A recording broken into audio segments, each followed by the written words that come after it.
Hello, in today's video we're going to talk about adaptogens. Even though this term is fairly new, only around 70 years old, adaptogenic herbs have been used in Ayurveda and traditional Chinese medicine for thousands of years.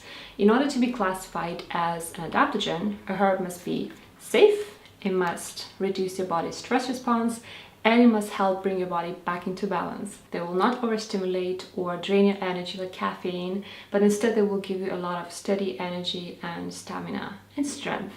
So as you can imagine, they're really great for those with weakened adrenals and for those who are dealing with a lot of stress in their life. And that's really the reason why I decided to include this topic in the adrenal series. So today's video is all about the top 9 best adaptogenic herbs for stress relief. First herb on the list is Bacopa monnieri, and it's an Ayurvedic herb used to enhance memory, concentration and learning. It is thought that these benefits, cognitive benefits, come from the fact that it reduces anxiety. It also happens to reduce cortisol, that's why it's on this list. So it might not be the best herb if your cortisol is already too low. It will help you cope with stressful situations. It also balances the levels of the neurotransmitters like serotonin, dopamine, GABA in the brain, so it's really good if you have any kind of mood disorders. It's also great to take before exercise because it reduces your body's response to physiological stress. So no matter how hard you go in your training session, you will have much less stress, which is awesome. As all the other herbs, it takes quite a while to work. For this particular one, you need to take it for a few months to see the first results. And also it's fat soluble, so you'll need to take it with some kind of fat source. Traditionally, it's taken with ghee. The second herb on the list is ashwagandha, also known as Indian ginseng, even though in reality it has nothing to do with ginseng, but it has similar properties. That's why it's called like that. In Sanskrit, ashwagandha means horse smell, but don't worry, the root itself doesn't actually have a bad smell. The smell applies to the leaves, the upper part of the plant, the root is totally fine. Ashwagandha is the most popular Ayurvedic herb in the West. In addition to normalizing cortisol levels and reducing stress, it's also used for longevity and as an aphrodisiac. And also it's used for treating insomnia, hence its Latin name somnifera, which means sleep-inducing. It's great for both people with low cortisol and high cortisol because it will normalize either. The next herb is Siberian ginseng. It's widely used in traditional Chinese medicine and also in Russia to enhance its athletes' physical performance.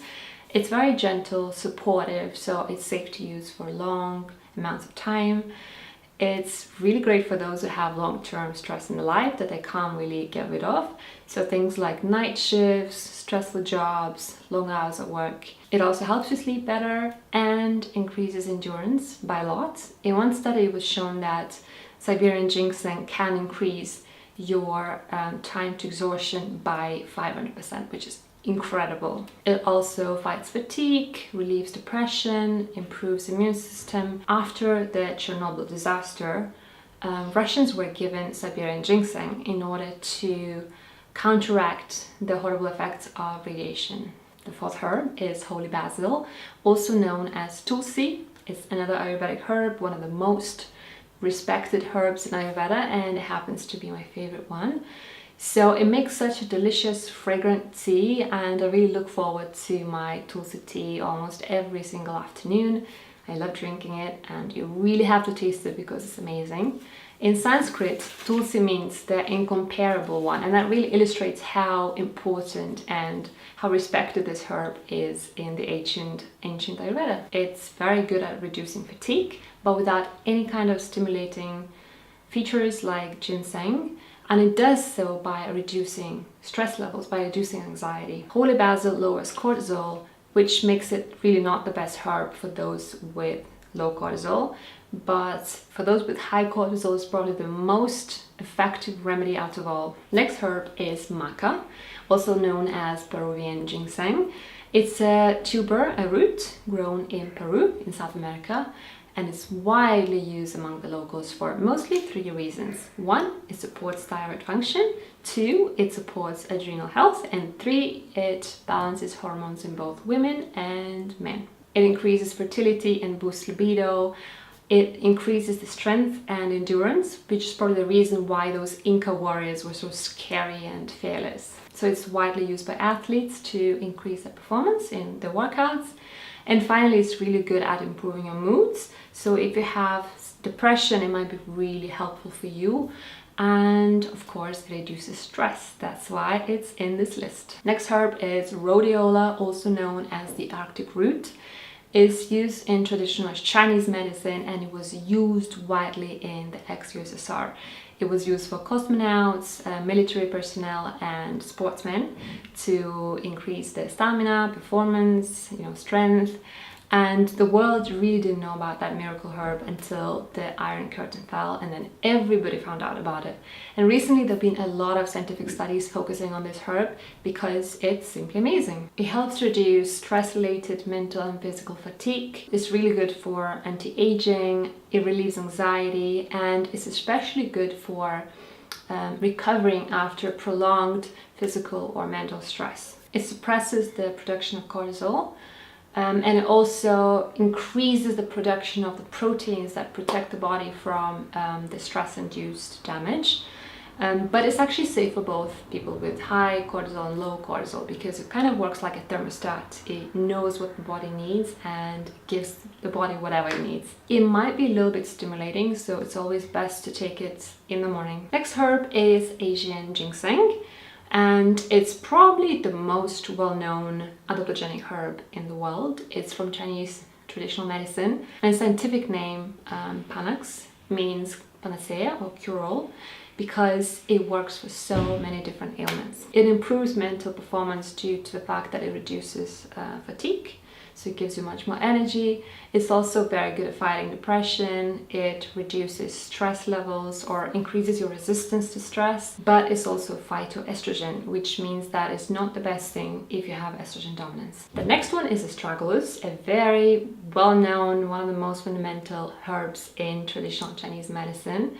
It's probably most well known for its immune strengthening properties because it increases the T cell counts, just like Siberian ginseng, which makes it a great herb for those with autoimmune illnesses like Hashimoto's, like me. It's anti-aging, anti-inflammatory, but most importantly, it increases the amount of compounds that our bodies produce in order to prevent and repair damage from stress, which is great.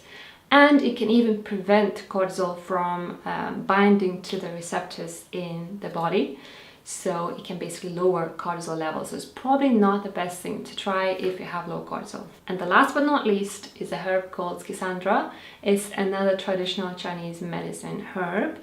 And it's known for its balancing features because it contains all 5 flavors that you can find in nature.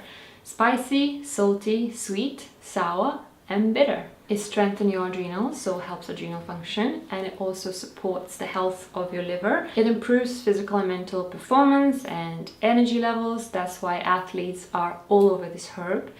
And finally, it increases the energy inside your cells. So it's basically like getting an extra battery inside you. I think it's awesome. So these are all the 9 adaptogenic herbs that I wanted to share with you in today's video.